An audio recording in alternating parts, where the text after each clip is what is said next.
未公開映画プレゼンターは映画評論家の町山智博。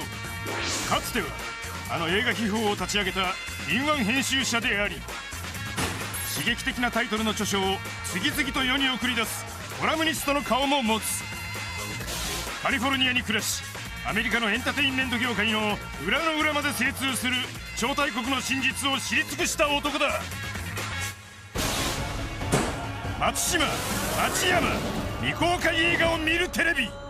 学校ではユダヤ人差別されてるんだ、ユダヤ人は世界中から嫌われてるんだと。で俺たちはそのイスラエルを守るためには徹底的に戦わなきゃいけないんだってことを教え込まれてきた。松島、町山、未公開映画を見るテレビ。こんばんは、松島奈穂美です。はい、こんばんは、町山智博です。さあ、今週紹介してくださる作品は、はい、これです。ディファメーション。はい、これはね、名誉毀損とかいう意味なんですよ。難しい。すごい難しいんだけども、アメリカで例えば差別的なことを誰かが言ったとするじゃないですか。人種であるとか民族とか、身体に関してひどいことを言った時に、それはディファメーションだよみたいな感じなんですよ。そういうの使うんですよ。 This is defamation。 そうそうそう、これはもう差別だって、差別っていう言葉が一番近い感じですね。この映画を一言で言うと、はいはい、内部告発、イスラエルはユダヤ人差別を利用している。お、難しいね。これ難しいんですけど、ユダヤ人差別というものがずっとあるんですね。あるよね、根強くあるよね。はい、根強くあって、一番ひどい結果になったのがヨーロッパで第二次大戦中にナチスがユダヤ人を差別して、もう、全部殺そうとしたホロコーストってことまで起こっちゃったんですけども、でユダヤ人差別って二度と繰り返してはいけないし、もうホロコーストなんて絶対にやっちゃいけないっていうことはあるんだけれども、それを利用して、イスラエルっていうユダヤ人の国がですね、外交政策上すごいとんでもないこともしているのに、それを批判すると、それはユダヤ人差別だ、ディファメーションだって言ってイスラエルへの批判を封殺するっていうことが実際に行われているっていう事実があったんですが、そのことを言うのは非常に危険なことなんですよ。いや、私は言えへんよ、ほんだら。黙ってていいです。はい。でそういうことを実際にやってる団体っていうのがあるんですね。そういうユダヤ人に関するその差別とかを取り締まってるというか、探してはそれをなんていうか謝らせたりしてる団体があって、それが今回の映画に出てくるんですね。ADL、アンチディファメーションリーグっていう団体がアメリカにありまして、でこれがそのユダヤ人に対するその差別があった場合にそれと戦う団体なんですね。ユダヤ人のみね、これ。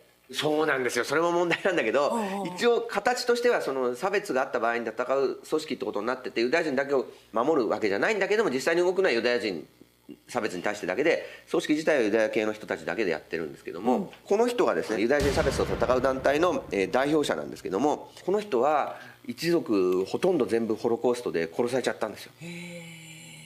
でこの人自身は実はユダヤ教徒じゃなくてカソリックだったんで生き延びたんですけれども、とにかくもうユダヤ人差別とは徹底的に戦うぞということで、その後アメリカに移民した後ですね、一生懸命その法律を勉強して弁護士になってですね、ユダヤ人たちを助けるために主に最初は法律的な立場でその弁護士として味方してあげたりとか、そういった形で援護してたんですけども、だんだんその組織自体がそのロビーストっていう前カジノジャックでやった、政治家に圧力をかける団体に変わっていったんですね。はい、でそこのトップなんですけども、今回の映画はテレビでは放送できないようなものです。で今回それができるのは、それを告発してる人自身がユダヤ系なんですよ、イスラエル人の。だから内部告発ってついたのはそれなんですよ。なるほど。言ってる本人もユダヤ人でイスラエル人だから文句あるかっていう、ね、なるほどなるほど。この人は監督です。ヨアブ・シャミールっていうイスラエル生まれの兄ちゃんですけど、この人は監督をしてます。でイスラエルっていう国は第二次大戦後にできたので、イスラエルの中で生まれたユダヤ人の人たちは差別ってものをされたことがありません。だってユダヤ人ばっかりなんだもん、国自体。ユダヤ人の聖地やじゃん。ユダヤ人しかいない国だからね。それなのに学校ではユダヤ人差別されてるんだ、ユダヤ人は世界中から嫌われてるんだと。で俺たちはそのイスラエルを守るためには徹底的に戦わなきゃいけないんだってことを教え込まれてきた。そうでよく考えると、本当にあれだけひどいホロコーストがあった後でもいまだにユダヤ人ホロコーストとか言ってる人はいるのかよと、そんなにたくさん。でそれを検証しようとしてこのドキュメンタリーを作るっていう内容なんですよ。結構危険な、映画ですけど、ただこのあんちゃんはこの顔で、このにこやかな顔でも分かるように、すごく怖い内容にしてんじゃなくてニコニコとすっとぼけた感じでルポしていくんでその辺は楽しい映画にもなってます。それでは本邦初公開ディファメーションその前編をご覧ください。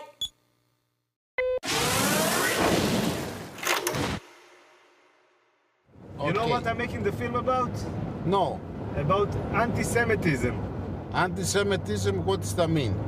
It means when people hate the Jewish people. No way, man. The Jewish people control the world. Yeah? Of course.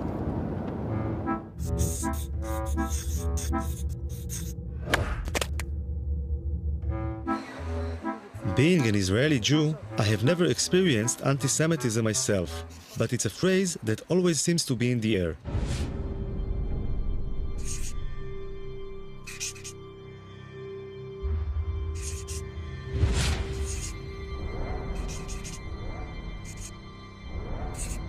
Three words seem to appear over and over again: Holocaust, Nazi, anti-Semitism. Living in a country that was founded to give the Jewish people a safe place to live in, I found this really disturbing. So I decided I wanted to learn more about the subject.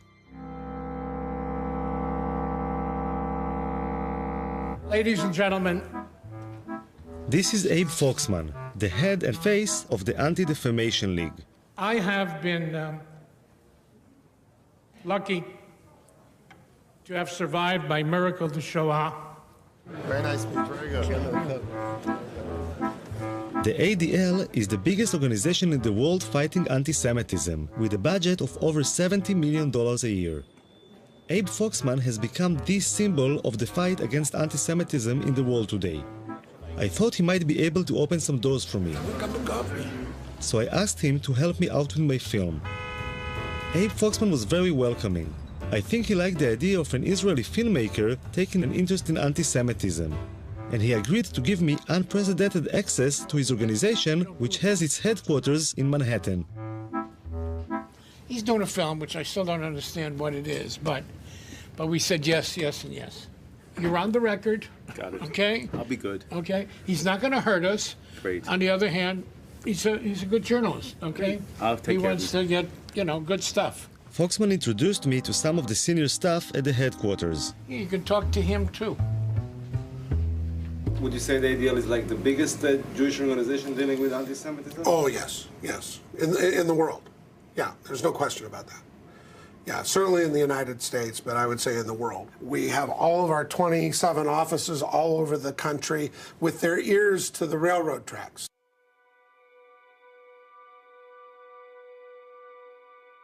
Tens of thousands of Israeli high school students fly to Poland each year to learn firsthand about the Holocaust, the worst genocide in human history, and the most terrible result of anti-Semitism. When I was in high school in the late 80s, there were less than 500 kids going on this trip in the whole country. Today, there are more than 30,000.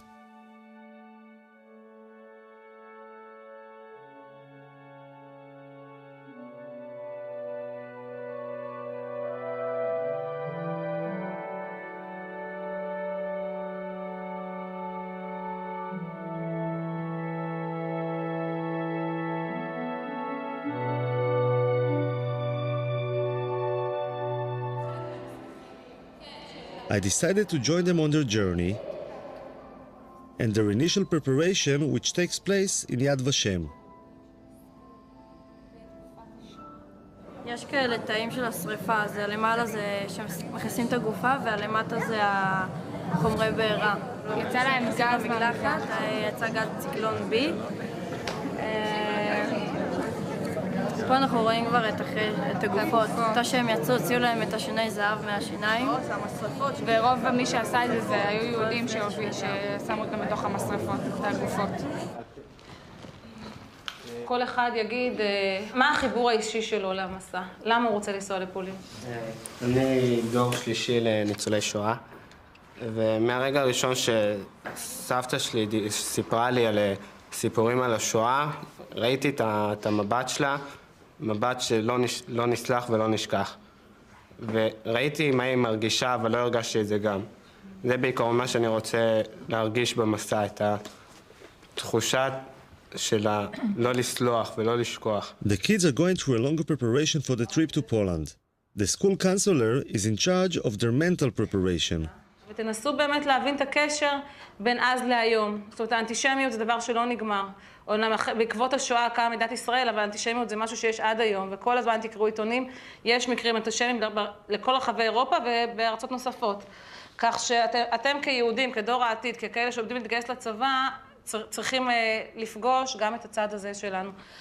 מלבד זה יוצא איתכם גם מאבטחים, יוצאים איתכם מאבטחים. המאבטחים לא יאפשרו לכם ליצור שום קשר עם האוכלוסייה המקומית. תפגשו שם אנשים שלא אוהבים אותנו. תראו, לא אוהבים אותנו, תחשבו שאתם, סלי. גם היום, אני אומרת לכם שוב, גם היום לא אוהבים אותנו שם. זה כאילו האיכות שלנו, שאתה יודע שאף אחד לא סובל אותך, אבל אתה גאה בזה. כאילו מגדלים אותנו מגיל קטן על זה שאנחנו נדע שיש לנו שונאים. לא יודעת, על כל מיני דברים כאלה. ובעצם כשהילד יודע שיש לו שונאים, כאילו מה שקרה בשואה לדורות הקודמים שלו, אז זה גורם לך איזה סוג של כעס לצד השני, כאב, כעס, אפילו שנאה. כולנו יודעים ששונאים יהודים.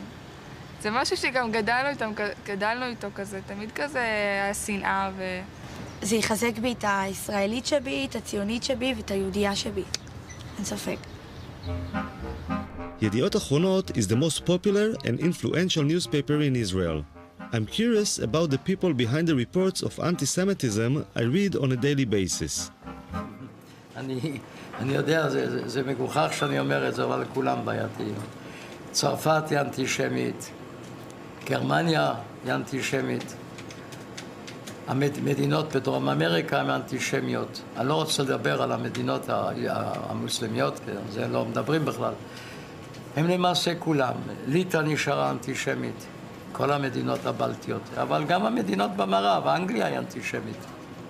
ללונדון יש ראש עיר אנטישמי מוצהר.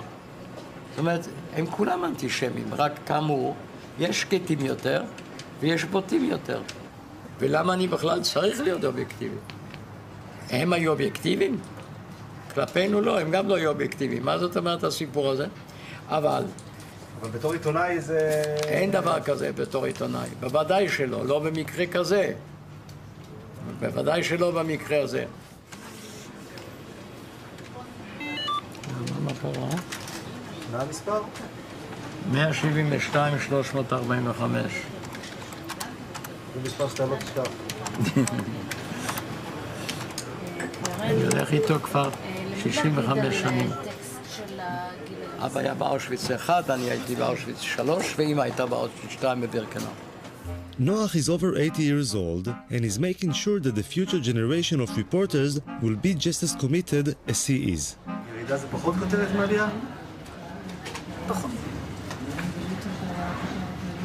אז עלייה זה טוב. עלייה זה לא טוב, עלייה זה רע. עלייה זה טוב לעיתון. בדיוק.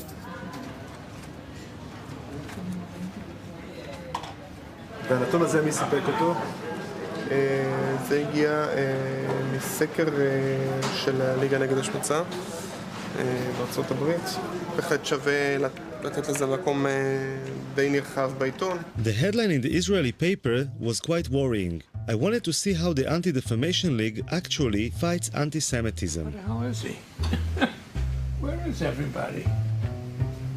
Where's the secretary? They're coming in now. Thank you. They're going to come in. Thank you. Hello.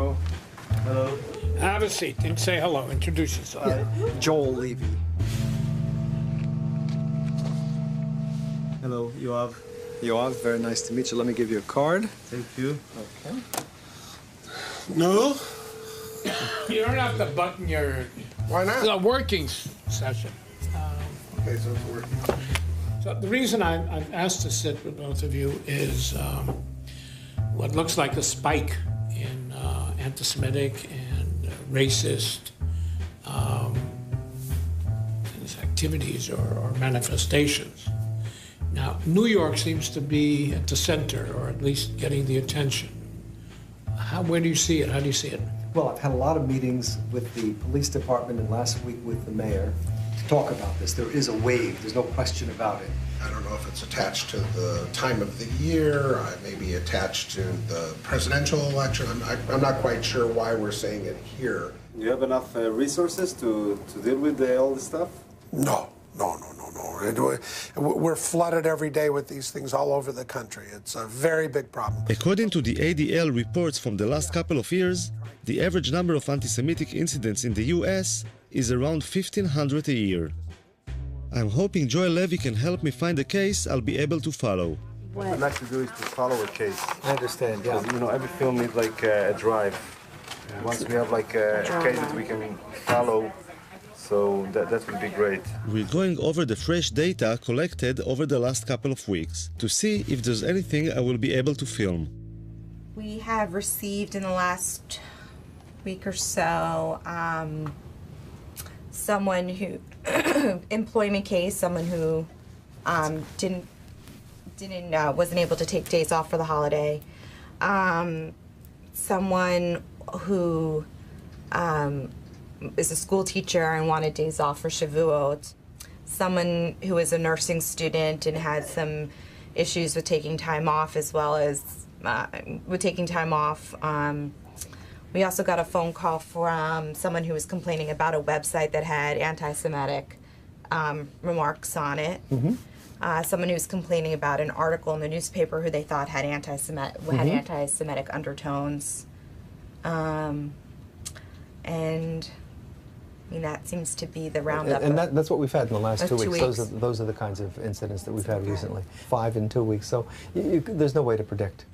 There wasn't anything suitable from the last 2 weeks. So Joel Levy tries to help me to find a case. What they're looking for is an incident that they might be able, and they will do all the contact work, but an incident they might be able to follow, to actually see something that has happened, to go to the site, to talk to people there, to show what has happened, the impact on them, how we interact with all of that, and so on. Assemblyman Hickind has a lot of Jewish voters in Brooklyn, and he suggested a case for me. You know, I had a very interesting case. Just last week, a woman went to a funeral not too far from here, thousands of people, and she heard a police officer on the phone say something to someone else, something very derogatory about the Jew something to somebody. This woman was at the funeral, she heard this. She was so upset, she wrote me a letter, I could show you the letter, and she called me. Yeah. Okay. Is this the only letter? Yeah. Okay. You want me to read part of it to you? Actually, you could look at it. I overheard a very disturbing conversation that a policeman had on his cell phone. I heard him say very loudly, I wasn't even standing close to him, quote, "I'm just finishing this Jewish shit." Sorry for using this kind of language, but this is the exact quote. I was so offended by the vulgar language, which is never appropriate, etc. And she goes on. I made it that the police officer called the woman. He apologized on the telephone. Hickin thought it was a good case, but the police wouldn't let the officer go on camera, and the Jewish woman seemed to be satisfied that the policeman had apologized. I realized that it might take some time to find a suitable case to film, and the kids had just finished their preparations, so I had to join them and fly to Poland.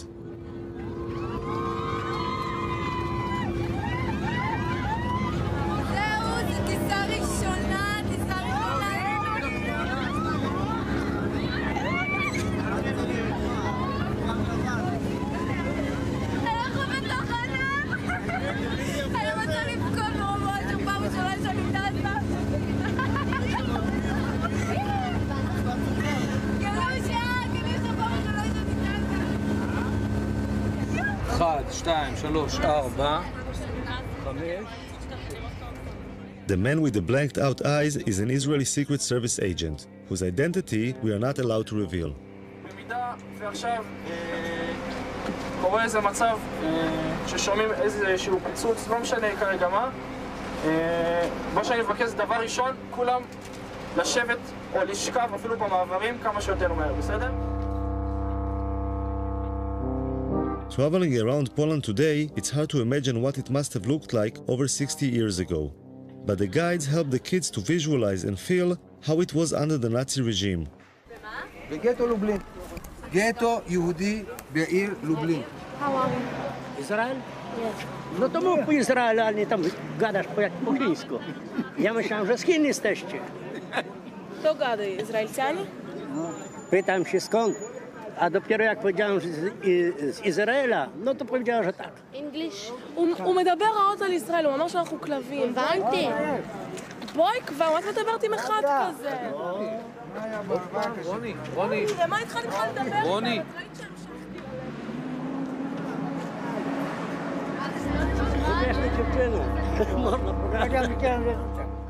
את מי? כן. נו. מה עושה פה? שומר עלינו מהאנטישמיות, כאילו שומר שלא יבואו מתנגשים או כאילו יעשו לנו משהו בלי ש... את חושבת שזה יכול לקרות? כן, זה יכול. היום בבוקר היינו 3 אנשים מבוגרים יחסית, שרק שמעו שאנחנו מישראל ודפקו לי פרצופים ואמרו שאנחנו קופים וחמורים ועוד שנייה כאילו היה מכות שם. הם לא אמרו שום דבר כזה. לא? לא? הם כן. לא?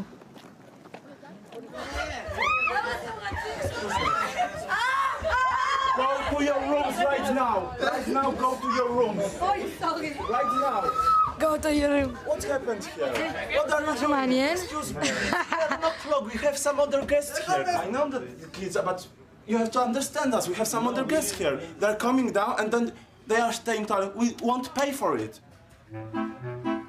Although the days in the Poland trip are long and exhausting, the kids still have a lot of energy when they get back to the hotel. Quiet, okay? Cicho. But close the window and stay in your room, okay? מה? למה אתם לא יוצאים?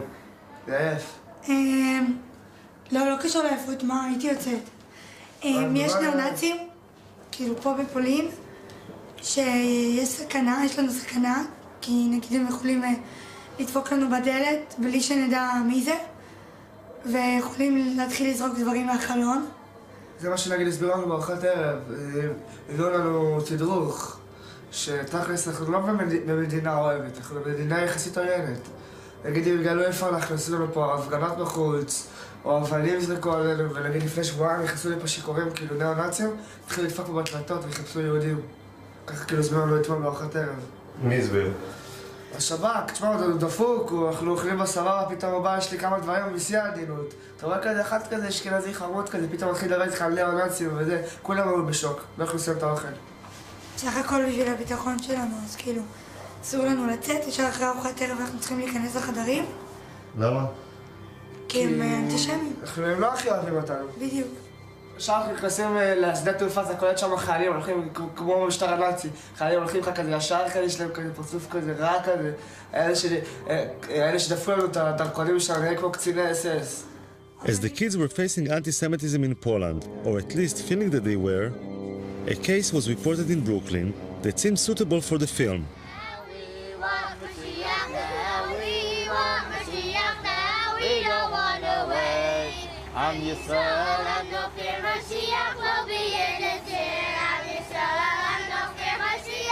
According to the report, a Lubavitcher yeshiva school bus, full of young children, had been pelted with stones as it was making its rounds dropping off children. One of the stones had crashed through a window where one of the children was sleeping and landed in the aisle between the seats. A second stone broke a window and barely missed 2 other children. 2 mothers witnessed the incident and gave descriptions of a group of black youths between the ages of 10 and 12. So were you scared? Were you scared? I was worried for the kids. I was worried for the kids more than for me. What, all of a sudden you heard like a big noise? How was it? Big noise in 2 windows. Look. So which, the back? In the middle, on the side. And the kids started to shout or what? No, they were quiet? They were sleeping. It's a 3-year-old, they're sleeping on the bus. Was going back from school. Crazy, huh?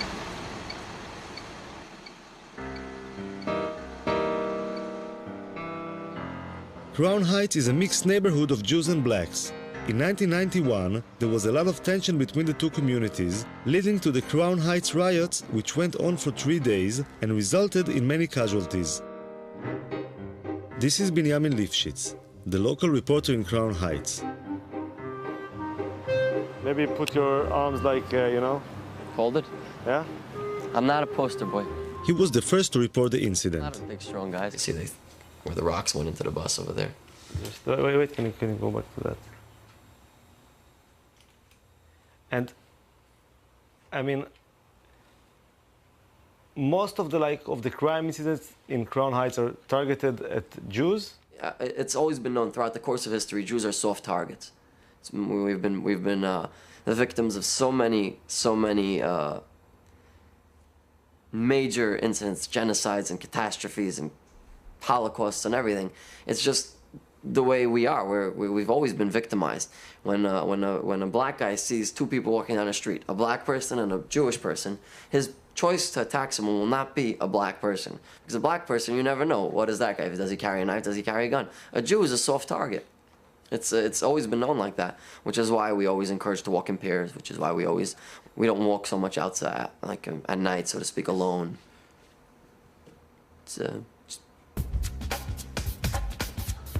I thought I should speak with some of the blacks in the neighborhood to see what they feel about anti-Semitism.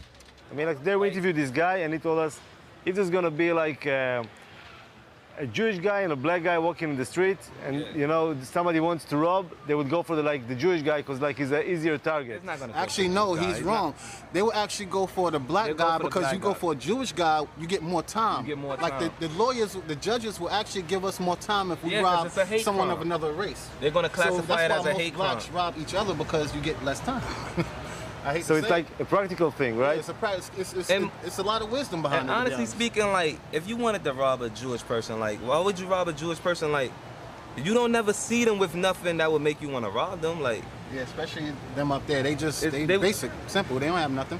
And most people like, how could you target out a Jew person, like, when all of them dress the same? Like, everybody dressed the same. They all look the same. So, and I lived around here 35 years. I have never seen a Jewish person get robbed in this neighborhood. Never. But there are kind of incidents between blacks and Jews, right? There are some issues. Well, it ain't really issues. It's like favoritism. They get treated better. Yeah, like the police will treat them better. Yes, they do. If I'm arguing with a Jew, the cops gonna come to me. They're not gonna bother them. They're gonna think I'm the aggressor. They're not gonna think they're the aggressor, because they already have like a perception that Jews are more holier than black people. Let me tell you something, another thing, you know, they're supposed to be the chosen ones, but they be in a welfare office and a Section 8 office. They the first one to get any kind of bargain deal on anything. They're the first ones to get any kind of discount, or they know the system very well, okay? A lot of times they have all this money coming in the household, but somehow they always figure out a way to manage getting Section 8 or public assistance. Whatever services is available, trust me, the Jewish people are the first ones to find out about it. They're the first ones to utilize it. Actually, they're part of the mind control system that they use through television and the media. The higher ups. That right there is in a book called The Elders of the Protocols of Zion. That was in like 1898. They was talking about how the Jews will use TV and media and propaganda to control the world and take over the world. So little things like that just, oh man. Who wrote that book? It was a Russian who wrote that book too.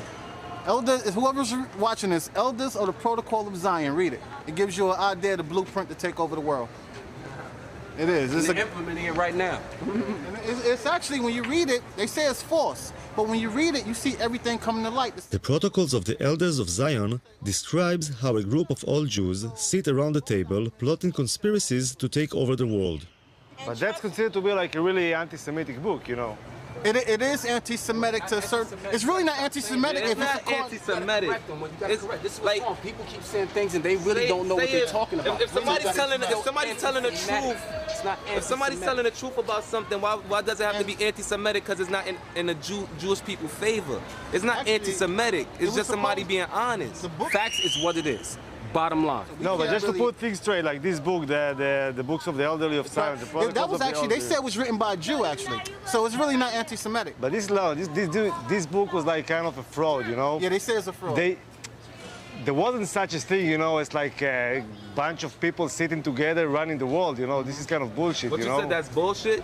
That, he says that is not true. No. This is like a false book. That's not bullshit. As far as like a bunch of people sitting together running the world.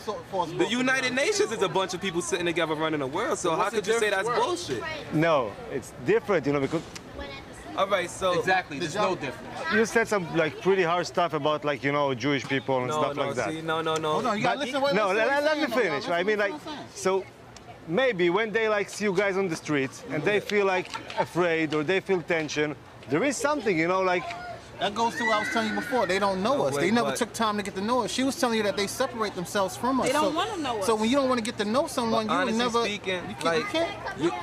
You're trying to manipulate the conversation. No, I'm just asking. No, because we told you we have no problem with them. Hold on. First of all, why wouldn't we be afraid of them also? There's a misunderstanding and there's a lack of communication. How do we know that we're safe amongst them? I mean, Talking with them made me realize that living in a mixed community can create a lot of tension that can be easily inflamed. I went to talk about the situation with Rabbi Hecht, one of the leaders of the Jewish community and Commissioner for Human Rights. Even the attack on the school bus. Not every time when somebody calls somebody with a name that you're a Jewish so-and-so or you're a black so-and-so, does that mean that I am a racist in heart or an anti-Semite in heart, or that I'm doing it only because of anti-Semitism? If 5 crimes happen, 5 blacks against 5 Jews, it has to be anti-Semitism. Why?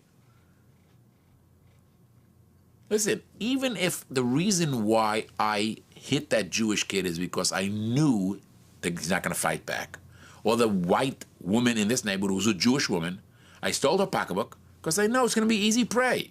That's not called anti-Semitism. Now, again, you want to put it into some category and lock the guy up for a longer period of time because he saw a weak woman that he grabbed it. But again, I think we have gone a little too far. Many of the anti-Semitic incidents reported by the ADL happen to Orthodox Jews, since they are the easiest to spot. So I was pretty surprised by Rabbi Hecht's response. Let me tell you guys, I am suspicious when a guy makes a living from a particular situation. So if there's a particular film crew that make a living from blood, that's right, I'm suspicious every time they show blood. If a guy is created only because of anti-Semitism, I'm nervous about his reports. Are they accurate? He has to create a problem because he needs a job. So you're saying, like, I mean, the ADL is not like a credible organization, or? I really can't pass judgment on other organizations, so we'll leave it that way. I'll be politically correct. But listen, clearly the ADL has been responsible in certain areas to flare up things as much as they've helped. Of course, having said that, now I'm on the ADL's blacklist now, so Mr. Foxman is not going to come to my home for dinner. But what should I tell you? An important part of the ADL's work are the international missions, and Foxman decided to allow me to join him. Every year, a few ADL board members and contributors get to join Foxman as he travels to various countries, meeting heads of state, politicians, and other influential people who can help in the fight against anti-Semitism.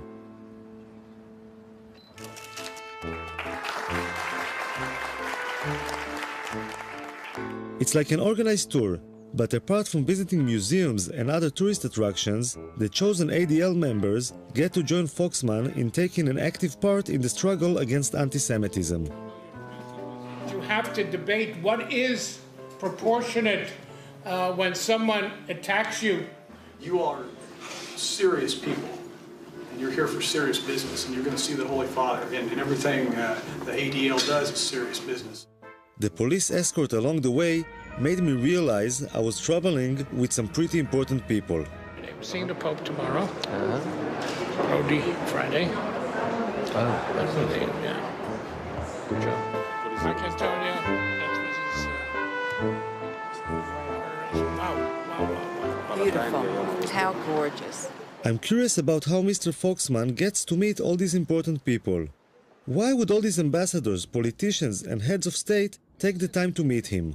It's their perception of the power of the Jewish community, which is one of those sides of the anti-Semitism, which is it's a very thin line, you know. They believe we are more powerful than we are. I've always said Jews are not as powerful as the Jews think we are, nor as powerful as our enemies think we are. We're somewhere in between. But they do believe, to some extent, that we can make a difference in Washington, and we're not going to convince them otherwise. So how do you fight this sinister, conspiratorial view of Jews without using it? Look, when the United Nations comes to its General Assembly, we meet with 40 heads of state, foreign ministers. Why? I think I got it. It's like a poker game in which Foxman bluffs the other side into thinking that Jews have more influence and power in Washington than they really have. The downside is that the idea of Jews being so powerful can result in envy, even hate. Foxman has a very close relationship with the Israeli government. All right. Oh, yeah. A couple of times. Israel relies on Foxman when it comes to issues of anti-Semitism. And being the Jewish state, anti-Semitism is always on the agenda. Hello. Hi, Abe. I wanted to ask you, since we met last, about the issue of Venezuela. Because I heard voices kind of saying it's not so bad, and Latin America is not so bad, but I'm not convinced. And the question you have good reason not to be convinced. Good reason. It is getting worse. Right. And little by little, as long as oil money works. I'm told that by our experts, it's the only, except for Iran, it's the only government-propagated anti-Semitism today around the world. It's a formally, right. This is first quite scary. Within the country and then outside. So are you pressing in any way? We've talked to Jesse Jackson, who has a relationship, but it's not for camera, but there are other plans. We'll talk about it in a minute. So we have a very beautiful view from here. The first example of what Foxman is talking about was a meeting with a special advisor to the Ukrainian President Yushchenko. The Ukrainian government would like to distance itself from the embrace of the Russians and strengthen its ties with the West, most especially the United States. They believe that the Jews can become their allies in the US Congress. We come to celebrate your democracy, but we also come with mixed feelings. これが ADL とウクライナ政府、極秘の政治取引現場だ。こんなもの取っちまって大丈夫なのか? The one thing that you need to be sensitive about is that it not be played as your genocide, our genocide. We have a very beautiful view from here. The first example of what Foxman is talking about was a meeting with a special advisor to the Ukrainian President Yushchenko. The Ukrainian government would like to distance itself from the embrace of the Russians and strengthen its ties with the West, most especially the United States. They believe that the Jews can become their allies in the US Congress. We come to celebrate your democracy, but we also come with mixed feelings. The history of the Jewish people in this country is primarily one of tragedy.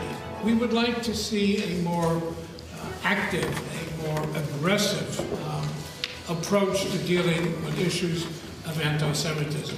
It took a long... Foxman is concerned about the Ukrainian government's comparison of the famine in the Ukraine before World War II with the Holocaust. The one thing that you need to be sensitive about is not to link it with the Holocaust. Be careful that it not be played as your genocide, our genocide, because that will be counterproductive on all sides. We, of course, respect Holocaust, and I understood message, and we try to be very, very diplomatic. Here it is. I was impressed by the way Foxman handled the meeting, but it also raised some questions for me.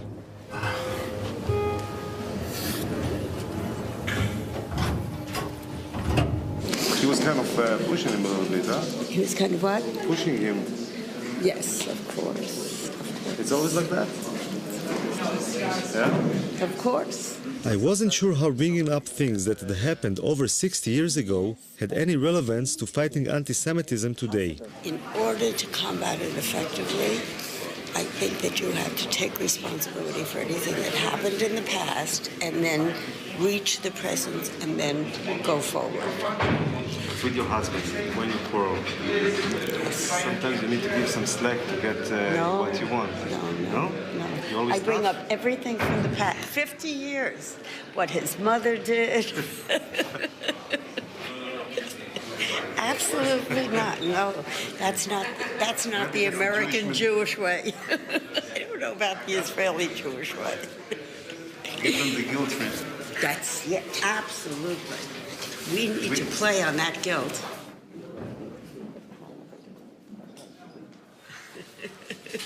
I asked when you're having a quarrel, whether she give you some slack sometimes to, to make up, but she said no. I'm always wrong and she's always right. But wait a minute, do I ever forget anything in the past? Never. Suzanne will tell me 20 years ago what I did wrong. If we have an argument now, but 20 years you did this. I said, but Suzanne, it was 20 years ago. Wait a minute, but do you know why? Because he has not stood up and taken responsibility for that behavior. The guilt trip she's giving you, does it help? No. So maybe the guilt trip we're giving them is not the right solution. Maybe we should give them some slack, say, okay, let's be friends. Not forget the past, but kind of be a little bit more, moderate. Yeah. Something I happen to The guilt of the father should not be visited on the sons. And it's true, of course it's true. I agree with you. It's true, you have to. You cannot let it go down, but you can't keep playing on it as heavily as some people do. It's got to be moderate. But the ADL is like one of the people who plays quite heavily. No, we're moderate. No, ADL plays heavily. There is not a speech. I'm feeling. There is not a speech. You're going to show me. No, be careful. I'm not talking to him. I'm not talking to him. What is he? What are you, Assad or something? Democracy.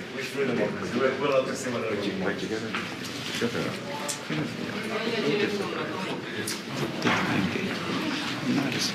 I was fortunate. Мои телефоны не забудьте ваши. I'm passionate, believe me. Quite as much. Okay. But he didn't represent only himself. I could understand Abe's sensitivity to the Holocaust being a survivor, and was moved by the support he received from the ADL mission members. But the film I wanted to make is about anti-Semitism today, and I decided to explore on my own an incident I had read about in the papers. In Moscow, a man with a knife had entered the synagogue and had started stabbing people. The incident was recorded on the security cameras.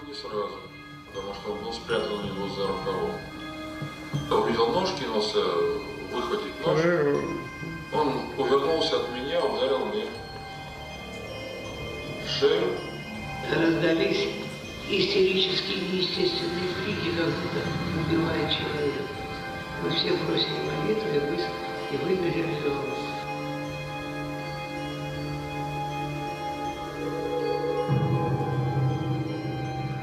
The stabbing was a shocking reminder of what anti-Semitism can be. I thought I should speak with the members of the synagogue to see how they felt about their own safety. В Израиле мы все время слышим, что есть очень сильный антисемитизм. Где? Здесь? Неправда. Что неправда? Этого Что нету. Ну нету. Ну нету, понимаете? Нет его. Потом, понимаете, многие евреи сами виноваты. Вот представляете, вот он работает на заводе.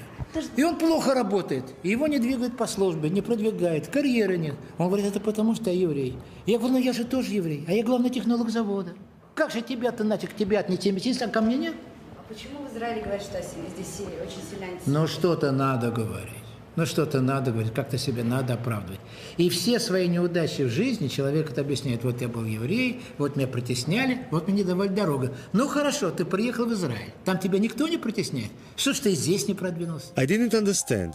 How come these religious Jews who go to the synagogue every day and are such easy targets for anti-Semites don't seem so concerned about their personal safety? I decided to ask the local rabbi in Kiev about it. The truth is that for some reason secular Jews are more worried about anti-Semitism than religious Jews, if you noticed. It's not that way. It's just that on their agenda of being Jewish, anti-Semitism is not part of being Jewish for an Orthodox Jew. Part of being Jewish is not fighting anti-Semitism. Part of being Jewish is practicing Judaism. There's no mitzvah in the Torah when you practice Judaism to fight anti-Semitism. At the same time, fighting anti-Semitism is something that's important for the Jewish people, for Jewish communities throughout the world. And very often, people that are not practicing, like you say, that's where they find their thing. So they'll, express their Jewish identity in a way that they'll be fighting anti-Semitism and thereby helping the community, in its fight for anti-Semitism. 結構前半でも過激なんがかなり過激な内容になってますよ、これは実は。私ら見ててパッと分かれんとことかあってんけど。そうですね、まず休日なのに働かさせられたって言ってそう ADL に訴えてきた人がいたっていうの。そう土曜日は働いちゃいけないんですよ、ユダヤ系の人は。で普通土曜日って休みじゃないとこ多いじゃないですか。多いよね。だからお前出勤しろとか言われると、なんで私は出勤できませんと、神の教えに反してますって言って、それで給料減らされたりクビになった場合には ADL に訴えるんですよ。ただ日曜日はユダヤ系の人は働けるから、そういう人は日曜出勤させりゃいいと僕は思うんだけどね。私も思う。しかもさ、いやうちはもう土曜日が人手足らんからユダヤ人とか関係なく土曜日に出勤できへんになってやめてもらうしかないんやって言えば勝てるよね、LDA。いや勝てないそれは宗教の自由だから。ADL バンと出てきて賠償金とか取れるんですよ。それは勝てそうな喧嘩やのにな。いやそれは無理なんでね。そうなんや。それを理由にしないことですね、だからね。あとウクライナに ADL の人たちが行って。言ってたね。そうでウクライナでもユダヤ人虐殺はあったのに、ウクライナでのその虐殺をホロコーストと呼ばないでほしいって頼まれるんですね。でじゃあ分かりましたと、じゃあウクライナのやつだけはホロコーストと呼ばないようにしますって ADL が言っちゃうんですけども、これ政治的取引をしてるんですよ。どっちも虐殺なのに、ウクライナは我々に ADL にとっていい条件を出してくれるんだったら、あなたたちはホロコーストをしてないってことにしましょうねっていう取引をしてるんで、それを取っちゃってるから結構やばいなこれはっていう内容なんで、僕はいいか悪いかコメントしませんが、明らかに政治取引の現場をね、映しちゃってるところなんですよね。よう OK 出したね。これね頭いいっていうか、最初その ADL のフォックスマンのところにこの映画の取材に行った時に、彼自身はその ADL とかその反ユダヤ主義との戦いを、批判するつもりで撮ってるんですよ。ちょっとやりすぎだろうと、それ言ってないんだよ。仲間のように近づいてんや。当然イスラエルから来たユダヤ人だから自分の味方だろうと思ったんですよ、ADL のこのフォックスマンは。だから何でもオープンにして全部撮らしちゃってる。なかなかこんな顔してね、なかなかそういうやつですね。やるね、あいつ。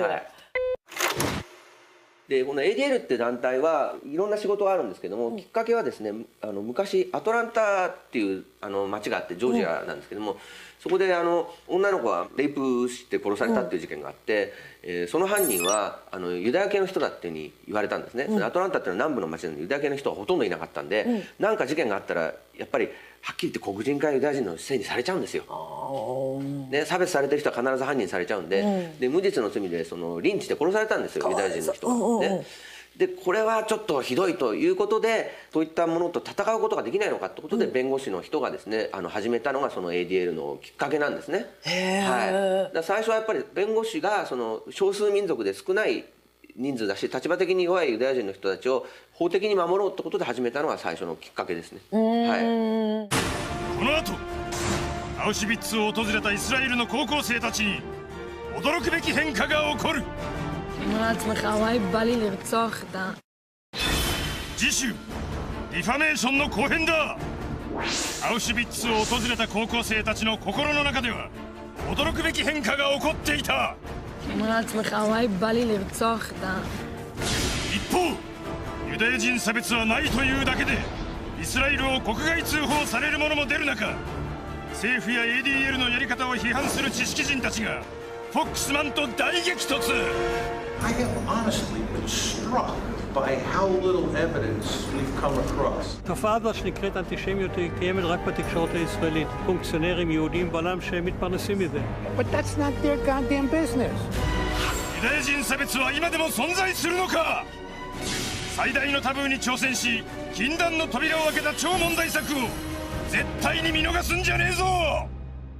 だんだんユダヤ人たちはもうこれはひどすぎるから生まれ故郷のシオに戻ってもう一度国を取り戻そうよっていう運動がだんだん始まっていくんですね。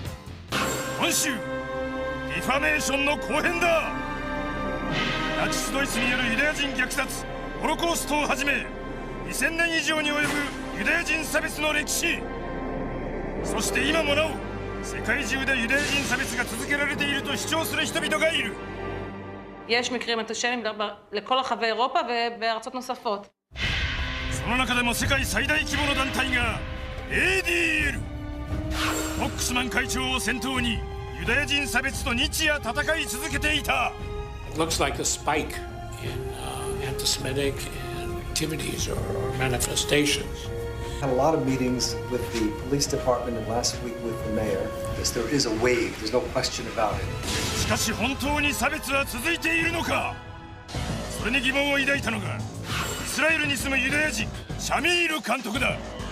同じユダヤ人ということで通常では絶対に見られない ADL の活動をカメラで撮影していった。ところがそこで見たものは差別とは程遠いものばかり。Wasn't able to take days off for the holiday. Article in the newspaper who they thought had anti-Semitic undertones. しかし絶大な力を誇る ADL は差別をなくす名目で影響力を行使。各国首脳たちと会談を重ねウクライナではなんと政治取引現場の撮影に成功した。 The one thing that you need to be sensitive about, that it not be played as your genocide, our genocide. さらに監督は差別を知らないイスラエルの高校生たちのアウシュビッツ訪問にも密着。ユダヤ人差別の恐怖を植え付けられる姿を目の当たりにする。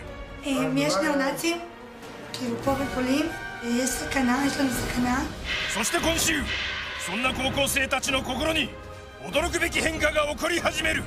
一方、ユダヤ人差別はないというだけでイスラエルを国外通報される者も出る中、政府や ADL のやり方を批判する知識人たちがフォックスマンと大激突。 I have honestly been struck by how little evidence we've come across. תופעה זו שנקראת אנטישמיות היא קיימת רק בתקשורת הישראלית. פונקציונרים יהודים בעולם שמתפרנסים מזה. But that's not their goddamn business. ユダヤ人差別は今でも存在するのか。最大のタブーに挑戦し禁断の扉を開けた超問題作を絶対に見逃すんじゃねえぞ。だんだんユダヤ人たちはもうこれはひどすぎるから生まれ故郷のシオに戻ってもう一度国を取り戻そうよっていう運動がだんだん始まっていくんですね。今週はディファメーションの後編ですけれども、反ユダヤ主義に対抗する ADL っていう団体の活動を追っているわけですが、ほんまになんでここまでこのユダヤの人とか追い詰められてんやろうね。それはですね、イスラエルの歴史を知らないとなんでこんなことになっちゃったのかってことになってくるんで、イスラエルの歴史をやりますけども、ちっちゃいねんね。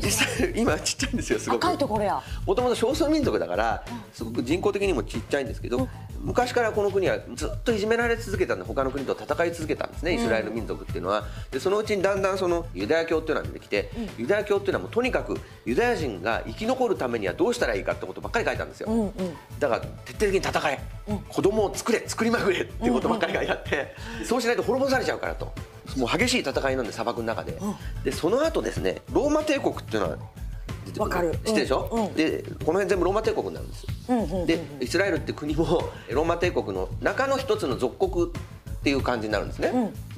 ところがその中でですね、ローマからユダヤ教を持ったそのイスラエル人たちが独立戦争をするんですよ。で負けちゃうんですよ一回。とかそのまた60年後ぐらいにもう一回反乱を起こして独立戦争をするんですよ。で今度はお前らこれ以上反乱を起こすんだったら潰してやるっつって国をバラバラにされて、ここに住んでた人たちがとにかく全部追放されるんですよ。自分たちのずっと住んでたイスラエルからね。で世界中に散らばるんですねこう。だからやっぱり宗教も違うし違う人たちだからっていじめられるわけですよ。徹底的に差別されて何度も時々その虐殺されるんですね。でそういうことを何度も繰り返されていくうちに、だんだんユダヤ人たちはもうこれはひどすぎるから、いつか自分たちの国をまた元のところに作ろうじゃないかって気持ちがどんどん出てくるわけですよ。でそれがシオニズムっていう運動で、シオンっていうのは土地の名前なんですけど、シオンっていうのはここにあるんですね。イスラエル生まれ故郷のシオンに戻ってもう一度国を取り戻そうよっていう運動がだんだん始まっていくんですね。それでなんとか少しずつ国を作ろうと思ってたんですけれども、一つの問題はここにそのイスラエル人が昔2000年前住んでたところにパレスチナ人というイスラム教徒の人たちです。で人種的にはもともとイスラエルに住んでる人たちなんですけど、ユダヤ教じゃなくてイスラム教になっちゃった人たちが住んでるんですね、パレスチナ人っていう人たちが。だからそこに戻すって言っても、そこに住んでるイスラム教徒をどうするんだって問題で世界が困ってたら、イスラエル人たちが武装勢力を使ってイスラエルを独立させちゃったんですよ。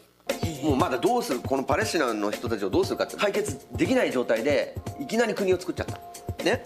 したらパレスチナの人たちはどうなるかっていうと、それまで普通に暮らしてたのにいきなりそのイスラエルっていう異教徒たちの国の中での少数民族にされちゃったんですよ。でしかもこのパレスチナ人地区っていうところにもう押し込められて、すごい塀が立ってるんですよ。で塀の中に押し込められちゃった。塀の中に押し込められちゃってるから経済も何もできないし、もうはっきり言って収容所になっちゃったんですね、パレスチナ人。ニュースでもやってたもんね。ニュースでもやってたでしょ。だからずっとパレスチナ人がひどい目に遭わされてるんですよ。もともと住んでたのに。だからこれはどういうことなんだっていうことで世界から批判されるべきなのに、イスラエルはおかしいよって言うと、それはユダヤ人を差別してるんだっていうふうに言う人たちがいるんで、武器やな、ユダヤ人を差別してる、差別を武器にしちゃってるんですよ。っていうことを言うと非常に問題になるんですよ。この映画言っちゃってるんですよ。でそれ言えるのはここから出てきたイスラエル人自身が言ってるから。強気やね。強気ですよ。俺は本人だけどおかしいと思うっていう言い方ですからね。これはね結構やばい映画なんですよ、ディファメーションっていうのはね。はい。それでは本邦初公開ディファメーション、その後編をご覧ください。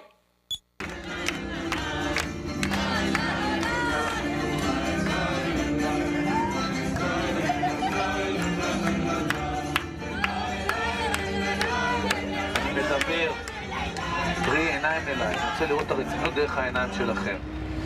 אנחנו עוברים לשלב הבא של הרצינות, השלב הבא של תשומת הלב, אנחנו מגיעים למיידניק.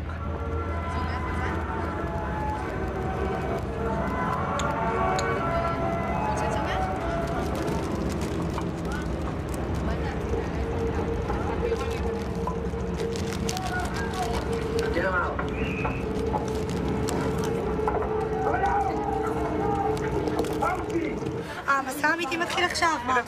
עכשיו הולכים לראות את כל הדברים המוחשים. עד עכשיו רק ראינו כאילו, אתה יודע, בית כנסת ודברים כאלה. עכשיו הולכים לראות ממש איך השמידו אותם, את המשרפות, הכל. יהיה קשה. והייתה שם מפקדת של הפלד, שקראו לה בריג'יטה צמאת אדם. בריג'יטה צמאת אדם הייתה הולכת, רוכבת על גבי סוס, באזור המקסים הזה של לובלין, עם שוט ברזל שמחובר אליו כל מיני ברזלים כאילו כמו שאתם רואים לפעמים בסרטים של המלחמות, ופשוט עוברת על גבי אסירים ומכה אותם. סתם ככה? סתם ככה.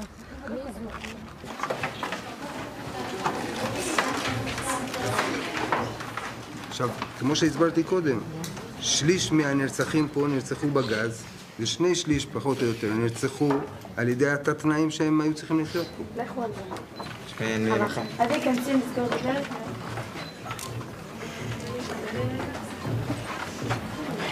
מסך, פרוח של כפתנית.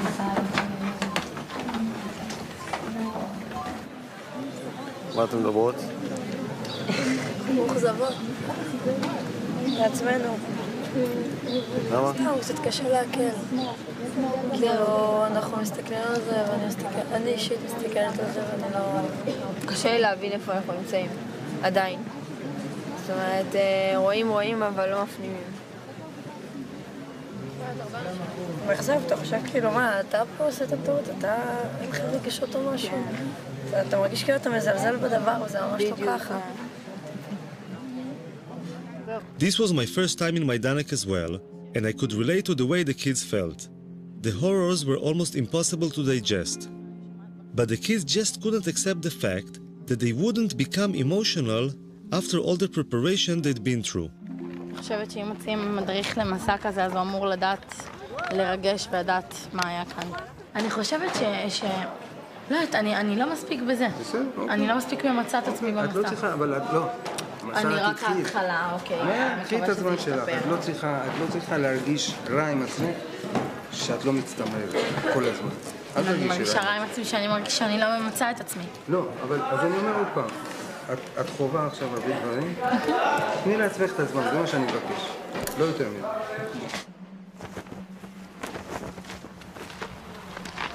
ובית, אני נותן לך טיפ שתמשיך לעקוב אחרי הגברת בהמשך. אוקיי? בסדר? תמשיך איתה. יאללה, גייז, עירוני א', אנחנו ממשיכים. ופה, ללא טקס קבורה וללא כבוד אחרון, נשרפו מושמדי פה בתנורים האלה, האפר שלהם שימש לדישון אחר כך לגרמנים. הם ניצלו את היהודי מהעבודה שהוא נכנס במחנה העבודה. It occurred to me that after seeing the almost incomprehensible horrors my people have suffered, other people's suffering might seem less significant somehow. I wondered if any of the kids felt this way too. יכול להיות שזאת הבעיה שלנו בעצם. שיש לנו את הרף הגבוה הזה. ופתאום אנחנו רואים בחדשות שהרסו נגיד לערבי את הבית, שצה"ל פוצץ, אנחנו אומרים, לא נורא, לנו היה דברים יותר גרועים. אותנו לקחו ברכבות וגרמו ליהודים לראות ביהודים. זה כבר נראה לנו, יכול להיות שזה... אני דווקא חושב שאני אחרי... כי וואלה שאני כי וואלה שאני רואה את זה בטלוויזיה, זה לא מפריע לי, כי אני כאילו אומרת, בסדר, לא נורא, הערבים האלה יש להם הרבה. Nofar was not the only one thinking about the Israeli-Palestinian conflict in relation to anti-Semitism. Professor Norman Finkelstein, a Jewish academic from DePaul University in Chicago, has written a book called The Holocaust Industry, in which he accuses parts of the Jewish establishment of making cynical political use of the Holocaust. Dr. Finkelstein, you have some visitors?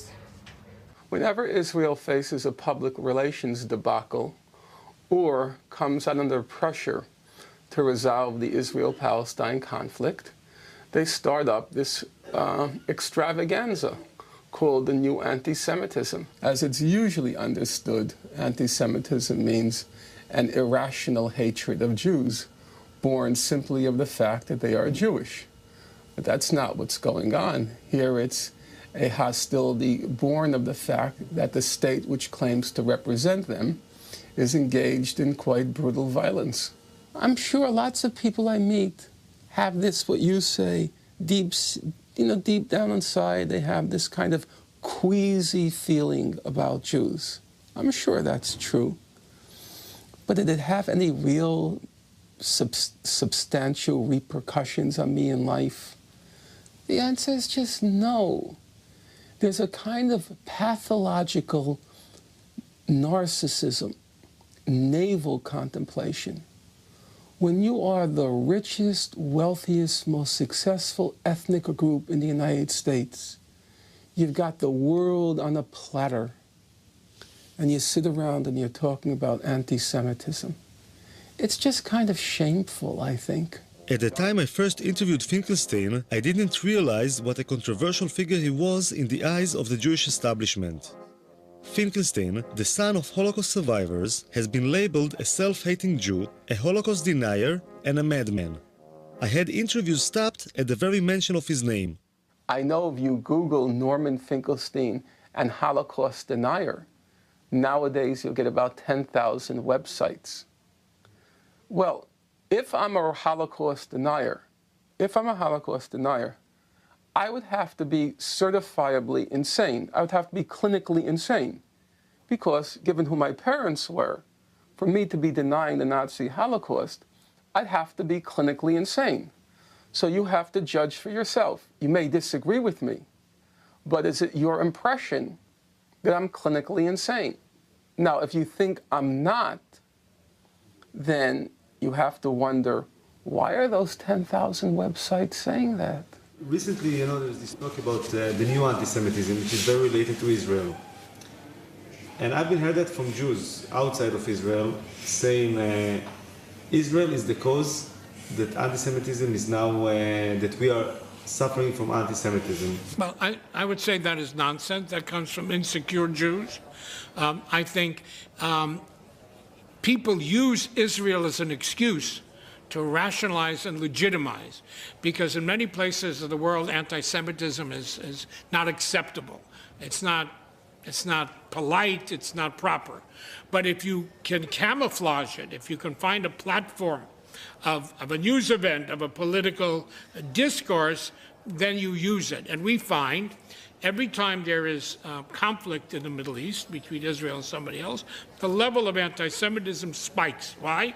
Because the anti-Semites come out of their woodwork, and now they can express themselves in their anti-Semitism in what they consider a legitimate, licensed way. Strangely enough, Foxman and Finkelstein agreed on one thing, which is that most anti-Semitic incidents nowadays fall under the category of new anti-Semitism.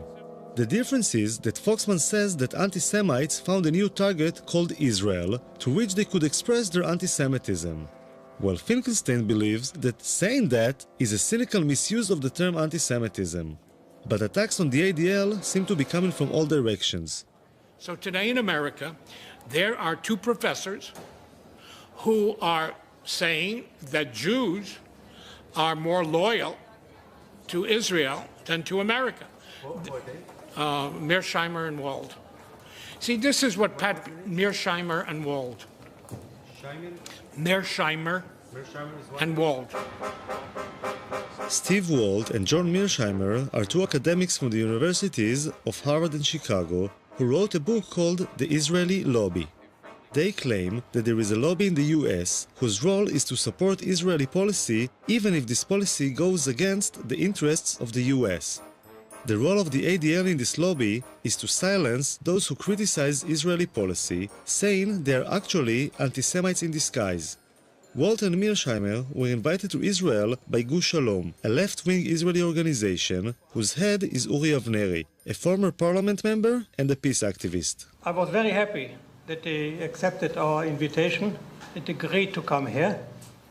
Actually, we were a little bit afraid in the beginning that there may be some difficulty to get them into Israel, especially after what happened to Professor Norman Finkelstein, who has been arrested and kept in prison, actually, and then deported. Steve and I have traveled all over the United States, and we've traveled all over Europe talking about the lobby. I have honestly been struck by how little evidence we've come across of anti-Semitism. This is not to say that we don't run into lots of people who are critical of Israeli policy and shake their head at what the Israelis are doing. אבל לנו כישראלים זה לא טוב שיש לנו בעצם את הלובי הזה מאחורינו שם? כתושבי ישראל שגרים פה בעצם. קודם כל, שאלה מאחורי מה? ומי זה אנחנו במקרה זה? הלובי הזה תומך בימין הישראלי, הוא מאולמרט ימינה, חביבם הוא ביבי נתניהו, וימינה מביבי, מעבר לביבי נתניהו, הימין הכי קיצוני. כאשר הייתה ממשלה שמאלית כאילו, היחסים היו רעים מאוד. ההתלהבות צנחה. כוונות מאחורי הארגון הזה הן כוונות טובות, לא באנטי שהמיעוט זה מטרה טובה. אני כבר לא יודע, אני לא בטוח. אני כבר לא יודע, אני לא יודע מי משרת פה את מי. אנחנו אותם או הם אותנו. אם הם אנחנו מכתיבים להם מדיניות, או שהם, כמו שאמרת קודם, או שהם מכתיבים לנו מדיניות. אף אחד מהם לא לוחם אנטישמיות. הם לוחמים נגד ביקורת על ישראל. זה שני דברים לחלוטין שונים. כמעט שאין אנטישמיות באמריקה, זה אגדה. אין, ממש אין. לו הייתה, גם השדולה הייתה מתנהגת אחרת. אין. תופעה הזאת שנקראת אנטישמיות היא קיימת רק בתקשורת הישראלית. ועל ידי כל מיני פונקציונרים יהודים בעולם שמתפרנסים מזה, שהם לוחמים באנטישמיות. איפה יש אנטישמיות? אין כלום. בעולם ישראל מצבה של היהודים באמריקה, מצבם לא היה כמו היום. מה, אנטישמיות זה המצאה ישראלית? המצאה יהודית? אנטישמיות? אנטישמיות היום? במידה רבה כן. כל אחד פוחד מאנטישמיות בגלל הזיכרונות ההיסטוריים, והיהודים מפוחדים תמיד. באמריקה היהודים, כמה שהם חזקים וכמה שהם מושלים באמריקה למעשה, הם פוחדים מהצל של עצמם. כל רגע, אחרי כל עץ, מסתתר אנטישמיות. בולשיט, אין דבר כזה. אנטי ערבים, אנטי מוסלמים, אנטי שחורים, אנטי מה שאתה רוצה. אנטישמים? פשוט אתה צריך זכוכית מגדלת שנמצא אותם, ויש כאלה שהולכים עם זכוכית מגדלת, כמו שרלוק הולמס, ומוצאים אנטישמים. I don't know if the whole world was shaken by Walter Mearsheimer's book, but the Jewish establishment certainly was. Why do two such established, credentialed, respected academics engage in such a shoddy piece of work on what subject? At the annual ADL convention, the Israeli lobby book was the center of attention. In the Foreign Office in Israel, there was a 3-day convention dealing mostly with the issues raised in the book The Israeli Lobby. Never before had the question of whether anti-Semitism and anti-Zionism are the same thing seemed so important. Experts and speakers from all over the world said the same thing, that those who attack Israel are doing so simply because they are anti-Semites in disguise. We thought people who would hate us, who would be our enemies, would be thugs and lunatics yelling kike, and instead they're soft-spoken college professors explaining to us how we have the apartheid state. We were unprepared. So let this conference draw a line in the sand. If you're an enemy of the Jewish people, then we will fight you with all our might for ourselves and for our children and for our children's children. Who would we be if we did not? And we will prevail.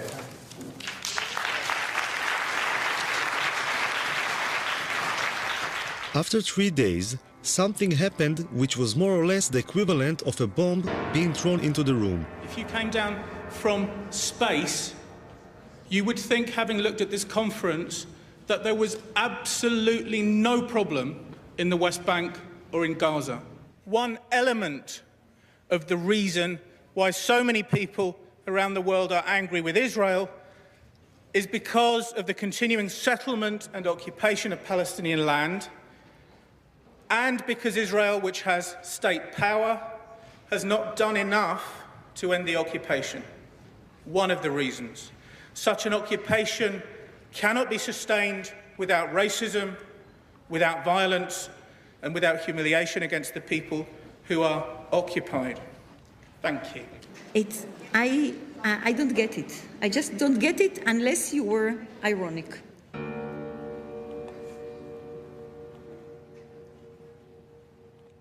Listen, David. Yes.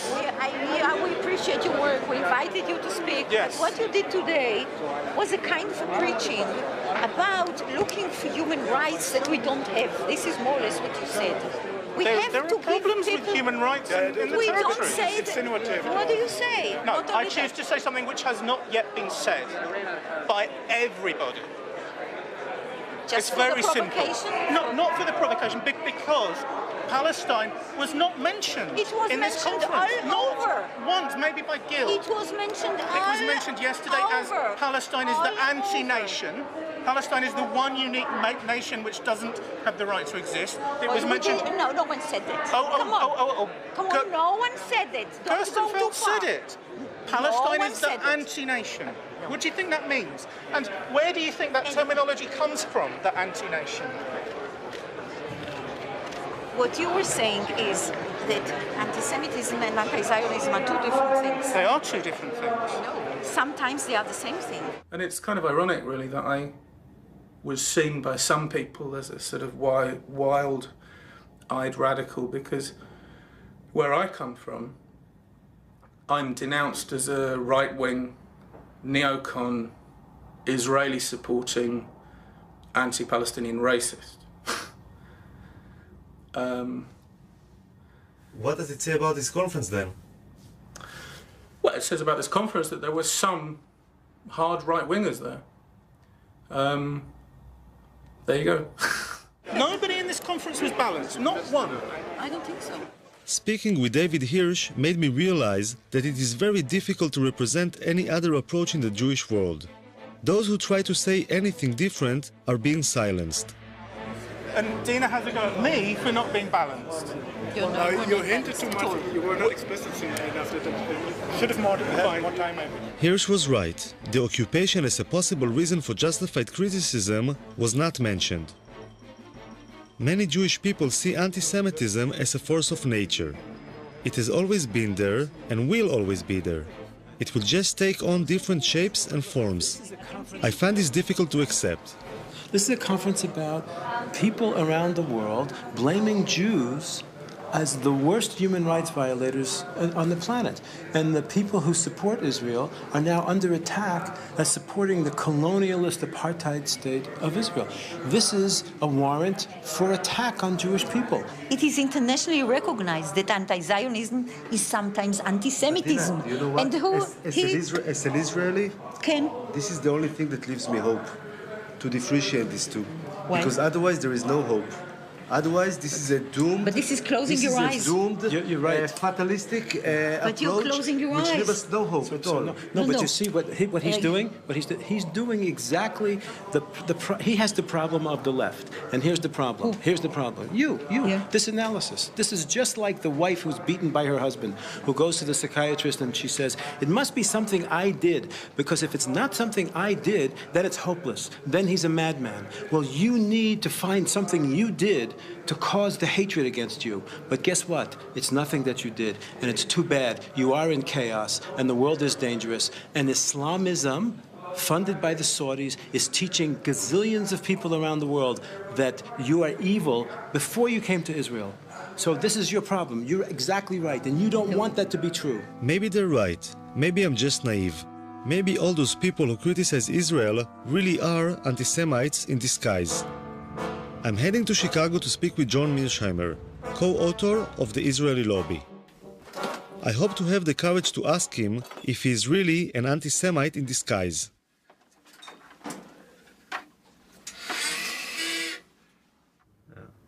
But did you kind of took a few minutes to question yourself when you've been blamed as being anti-Semite? Did you try to think about it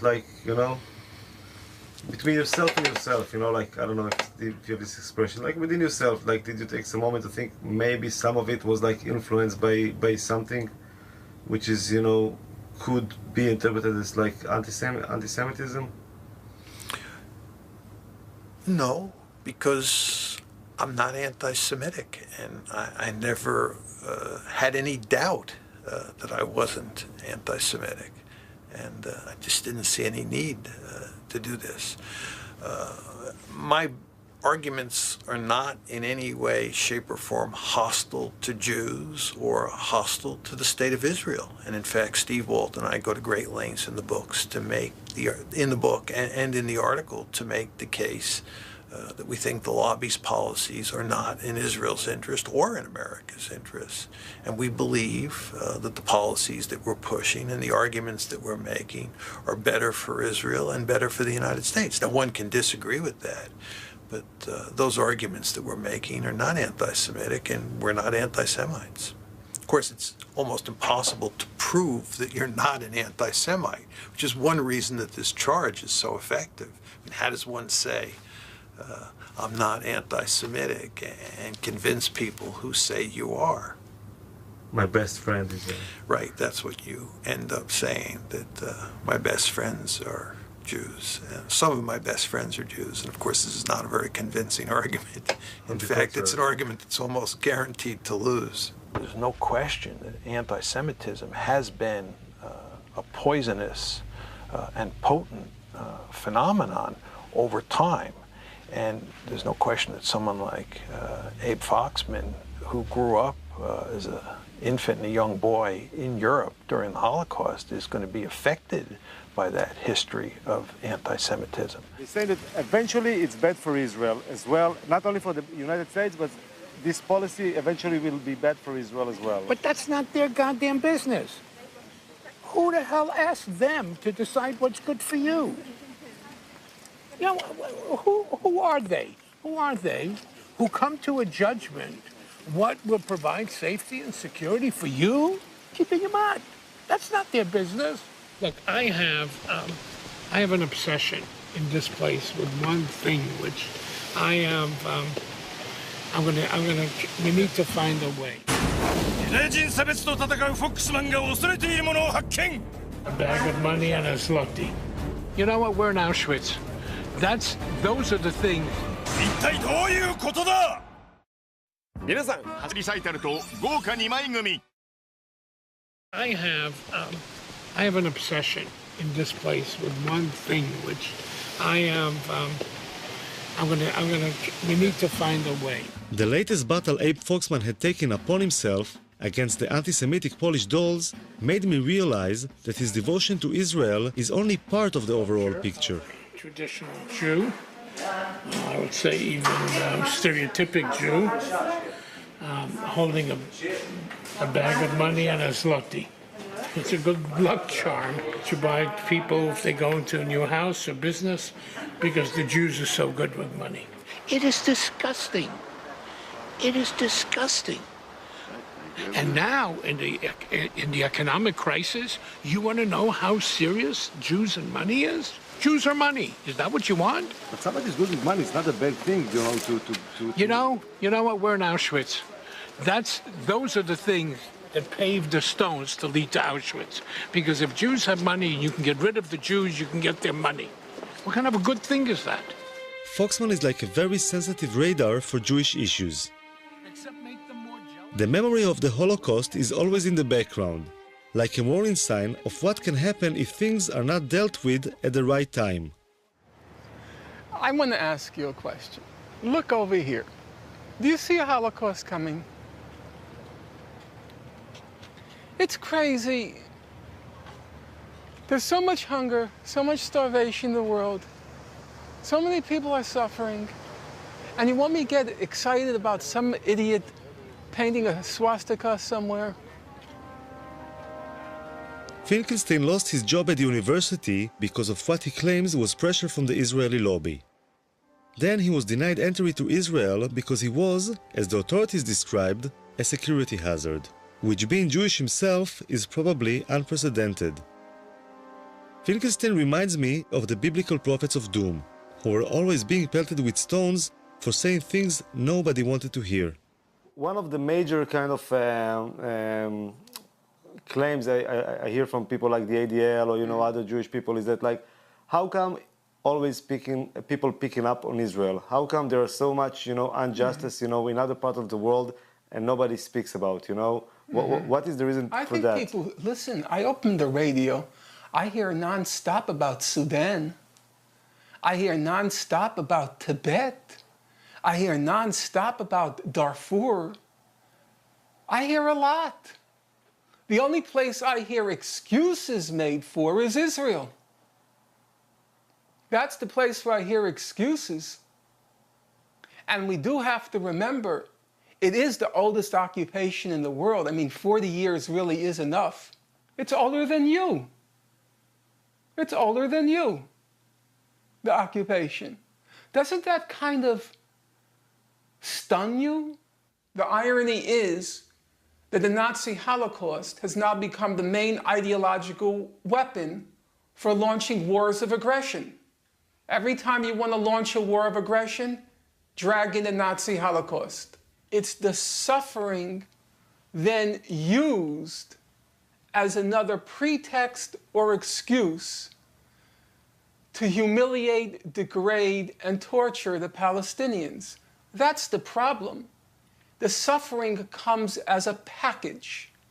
It's the best thing that will ever happen to Israel if they get rid of these American Jews who are warmongers from Martha's Vineyard. And there are warmongers from the Hamptons. And there are warmongers from Beverly Hills. And there are warmongers from Miami. It's been a disaster for Israel. You know, it's the best thing if they can ever get rid of this American Jewry.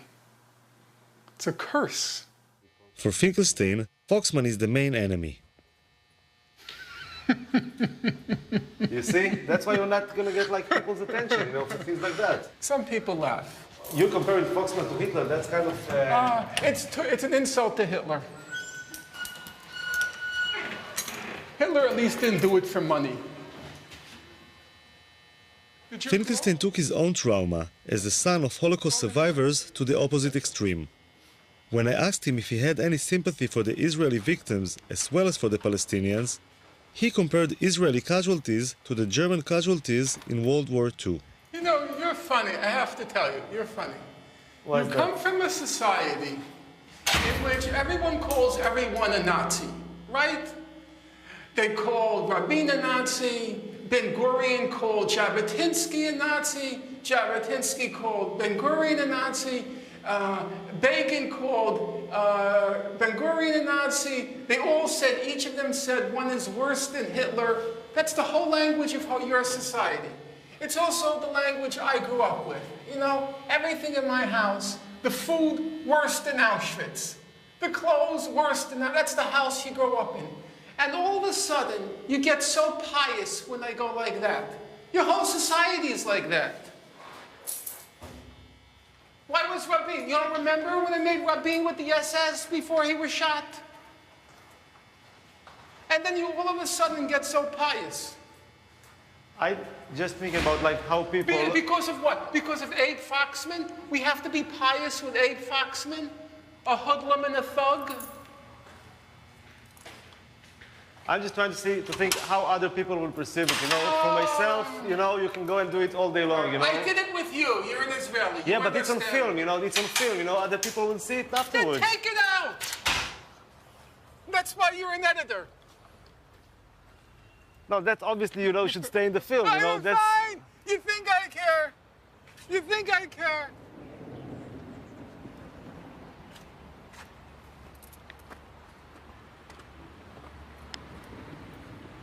So you like the neighborhood? Very much. Look at the breeze. The last time I was with Foxman was in Auschwitz. The Israeli army sends its officers on a Poland trip similar to the one the kids are going through. This year, for the first time ever, an ADL mission became an integral part of the Israeli Defense Force mission. Marching next to Foxman is the Deputy Chief of Staff, the second in command of the Israeli army. On Foxman's left is the Israeli ambassador to Poland.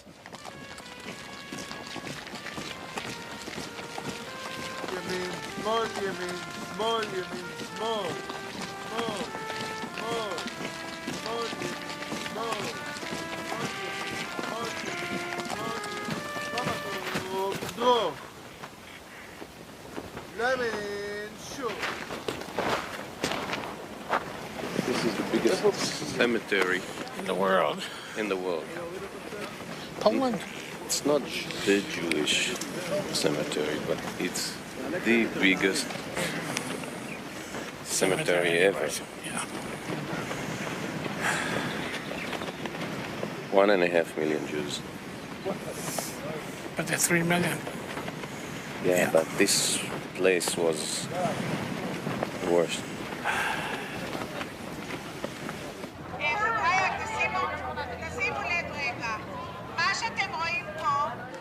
אנחנו חיים בתחושה שמוות מלווה אותנו כל הזמן.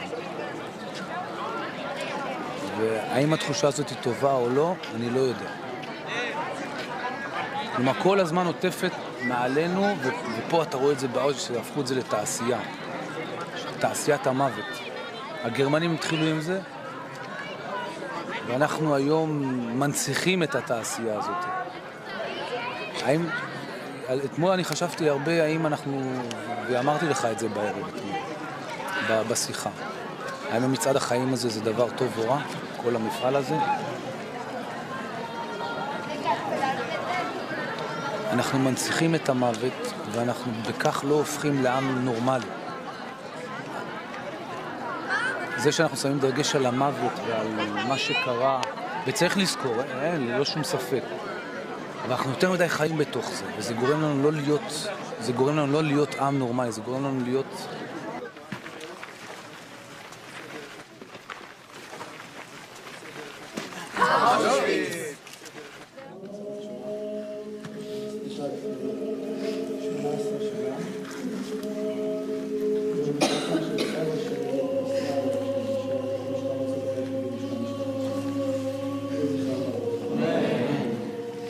סניה גירשבונט, שאין את שנת היא רצחה, ורוב הסיכויים שנרצחה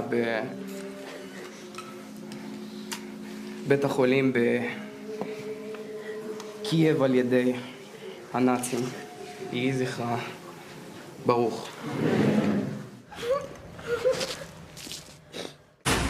この後アウシュビッツを訪れた高校生たちに異変が。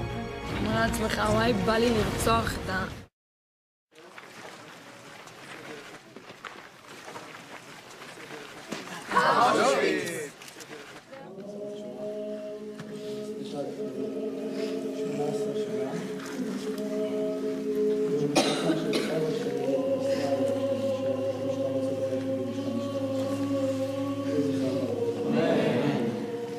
סניה גירשבונט, שאין את שנת היא רצחה, ורוב הסיכויים שנרצחה בבית החולים בקייב על ידי הנאצים. יהי זכרה ברוך.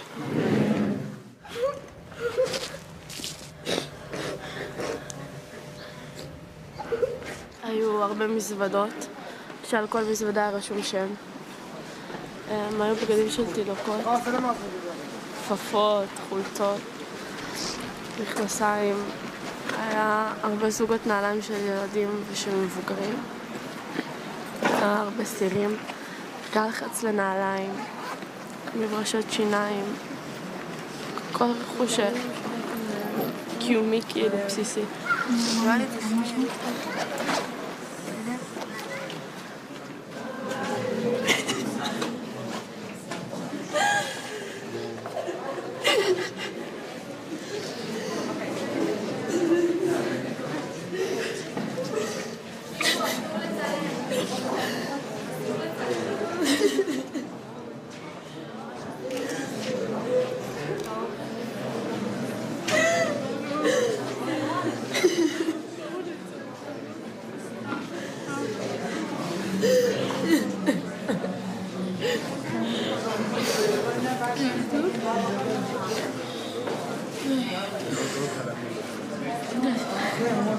את אומרת, די, אבל מה היה לנו?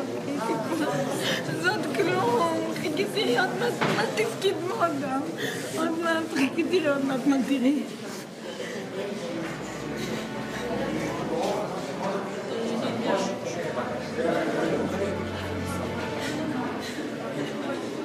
זה עכשיו זה שרוצחים לך בגלל הנאום שלך, זהו, עשר בגלל הנאום שלך, שאתה לא עשיתי כלום. שאתה לא עשיתי כלום.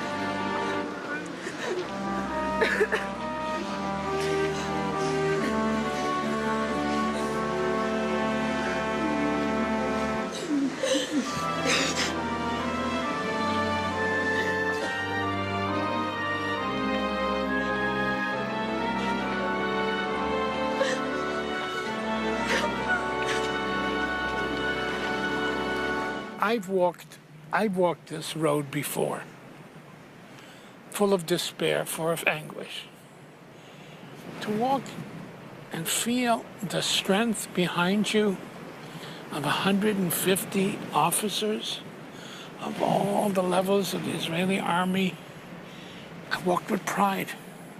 I walked with hope. I hope with strength.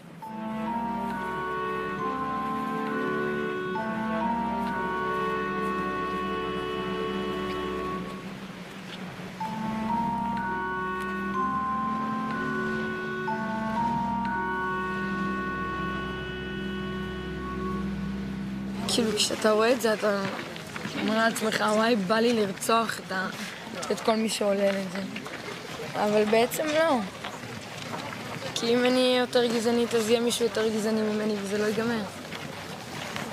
אבל את מי בא לך לרצוח? את מי בא לי לרצוח? את כל אלה. מי זה אלה? הנאצים, הצוררים האלה. טוב, הם כבר, את יודעת, מתו. כן, אבל תאמין לי שיש להם דורות. אמנם לא כמוהם, אבל יש. My filming was coming to an end.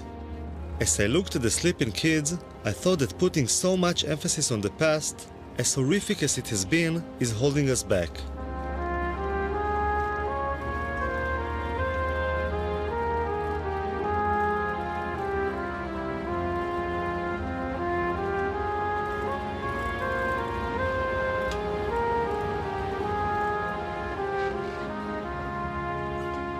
Maybe it's about time to live in the present and look to the future.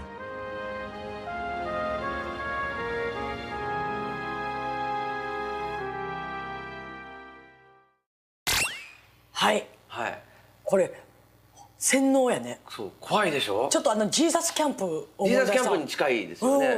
最初女子高生たちがキャピキャピキャーキャー言ってるだけなんだけども、先生から怖いぞ怖いぞっつってユダヤ人は殺されるぞ殺されるぞって言われて、私たちユダヤ人を殺した人たちを殺したいとか言い始めたり。そうやね。あんな女の子が出よあんな。しかももうその人たちは死んでるよって言ってもね。そしたらその人を殺すとか言って。一緒のことしようとしてるやんな。ただ教えてる先生たちがさ、いやこれ間違ってると思うよって言ってんだよね。こんなことやってどうすんだろうって。逆効果やっててね。逆効果やって先生が言ってて、やめりゃいいんだけど、ただ今回の問題っていうのはものすごく危険な内容で、でなぜならばそのユダヤ系ロビーっていうものはいろんな企業とつながっているので、なかなかその言うと圧力とかがあるというふうに言われてるのと、国際法廷とかでも戦う力とかも非常にあるんでなかなか言いにくい。で今回の映画だけが言えたのはイスラエル人自身が言ってるからです。はい、でもし同じ内容をアメリカ人が作ったり日本人が作ったりしたらどうなるか、ましてやドイツ人が作ったりアラブ人が作ったらどうなるかって言ったら多分もうとんでもない反ユダヤ映画だってことになっちゃうのね、今回の映画。同じ内容でも多分。でもイスラエル人本人が言ってるからとりあえず OK ですよ。これ OK だったの？その人今大丈夫なの？大丈夫ですよ。いっぱいいっぱいイスラエルの反戦映画とか、反なんとかシオニズムって言うんですけどユダヤ人至上主義映画ってのいっぱい作られてます。で全然関係ないんだけど10年ぐらい前なんだけど歌舞伎町でストリップバーがあったんですよ、外人だけの。知らんな。知らないよね。知るわけない。外国から出稼ぎに来た女の子がストリップする店があったんですよ。ミラノ座の下にあったんですけど、そこに行って「どっから来たの?」ってこれ必ず言うじゃない。どっから来たのって言うじゃないですか。イスラエルって言うんですよ。で話してたらお母さんとお父さんの話になって、お父さんはモサドなのって言うんですよ。モサドっていうのはこの中にも出てくるけどイスラエルの諜報機関です。イスラエルの諜報機関でも世界最強って言われてて暗殺部隊としてもその世界的に有名なモサドだったっていうのお父さんは。でお母さんはっつったら反戦運動家だったっつってた、その女の子。